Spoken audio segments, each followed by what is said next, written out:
L'histoire, c'est pas que le passé. C'est nous.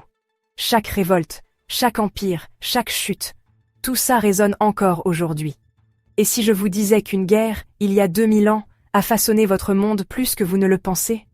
Et si un acte de défiance avait changé une civilisation entière à jamais? Ce soir, on plonge dans une guerre de foi, de pouvoir et de survie. La première guerre judéo-romaine. Accrochez-vous.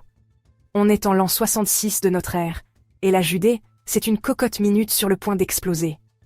Ça fait des décennies que le peuple juif vit sous la domination romaine, et disons que, il kiffe pas trop. Impôts lourds, gouverneurs corrompus, et le clash permanent entre les traditions religieuses juives et les exigences impériales romaines, ça crée un ressentiment explosif. La Judée est sous contrôle romain depuis 63 avant notre ère, d'abord comme royaume client sous la dynastie hérodienne, puis complètement absorbée par l'Empire en l'an 6. Pendant que certaines élites juives essayent de jouer le jeu avec Rome, d'autres voient l'Empire comme une menace directe à leur foi et leur mode de vie.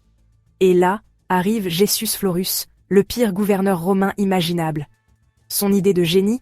Piller le trésor du temple, parce que ça, c'était sûr que ça allait calmer les choses. Au lieu de ça, ça déclenche une rébellion générale. À Jérusalem, les insurgés juifs se soulèvent, chassent la garnison romaine et disent en gros à l'Empire « On en a marre ». Mais s'il y a bien une chose que Rome ne tolère pas, c'est la défiance. Du coup, l'Empire se prépare à la guerre. La réponse de Rome est rapide et brutale. L'empereur Néron envoie la grosse artillerie, Vespasien, un général expérimenté, et son fils, Titus. Leur mission?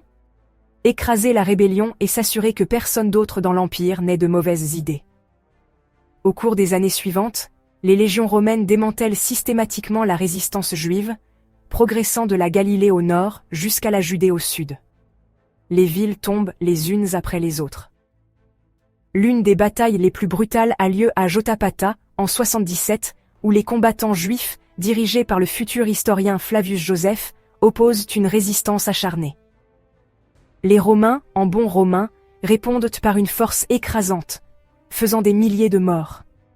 Joseph lui-même est capturé, et dans un élan d'instinct de survie assez impressionnant, il change de camp, proposant d'aider les Romains en tant que conseiller. Pas très glorieux, mais bon, ça a marché pour lui. Mais la guerre est loin d'être finie. Le vrai cauchemar est encore à venir.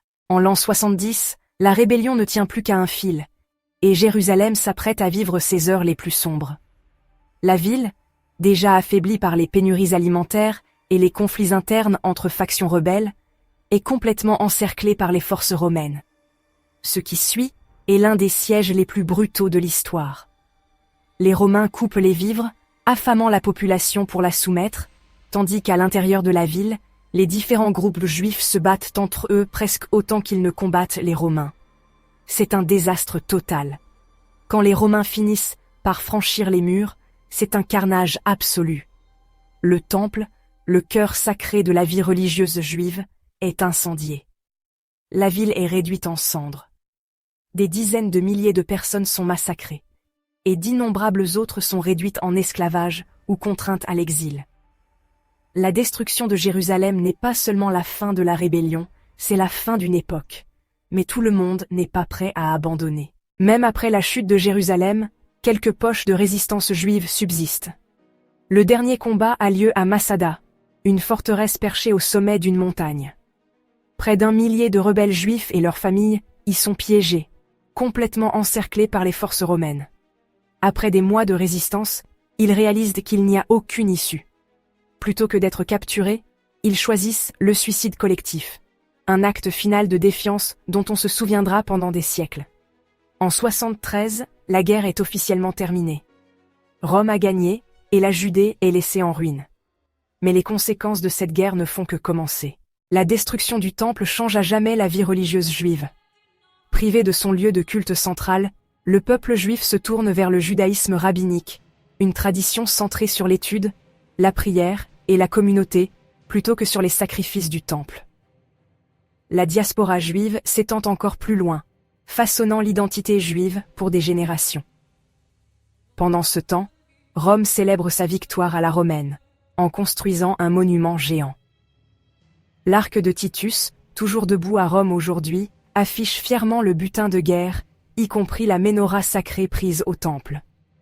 Quant à Vespasien, son succès sur le champ de bataille lui vaut la promotion suprême. Il devient empereur et fonde la dynastie flavienne.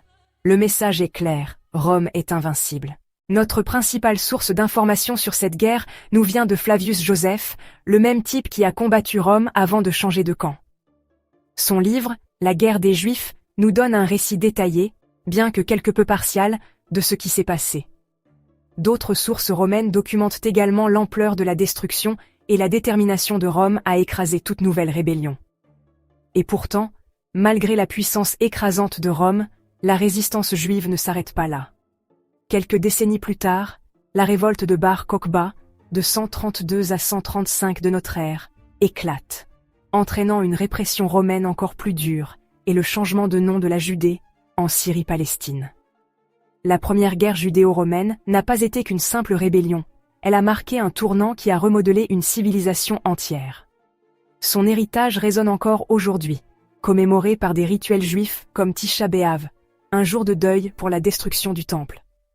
Cette guerre n'était pas qu'une simple conquête militaire. C'était une question d'identité, de survie et de choc entre l'Empire et la foi.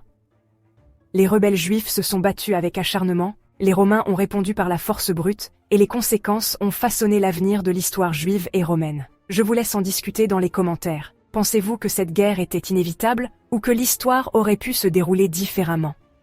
N'oubliez pas de vous abonner si ce n'est pas déjà fait. Prenez soin de vous, prenez soin de vos proches, et on se retrouve bientôt pour une nouvelle vidéo.